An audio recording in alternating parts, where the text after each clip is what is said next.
Assalamualaikum warahmatullahi wabarakatuh. Saya Laisendah Melani dengan NIM F1D322-017.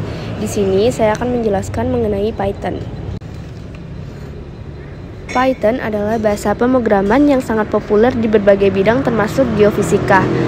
Mengenai penerapan Python dalam bidang geofisika, yang pertama adalah pengolahan dan analisis data geofisika, di mana Python menyediakan berbagai pustaka yang mendukung pengolahan dan analisis data seperti NumPy, SciPy, Pandas, OpsPy, Scikit-learn, dan yang kedua ada pemodelan dan simulasi, di mana Python mendukung berbagai bidang teknik pemodelan dengan menggunakan pustaka numerik seperti simulasi gelombang, pemodelan gravitasi, pemodelan dinamik, dan juga ada yang ketiga yaitu visualisasi data.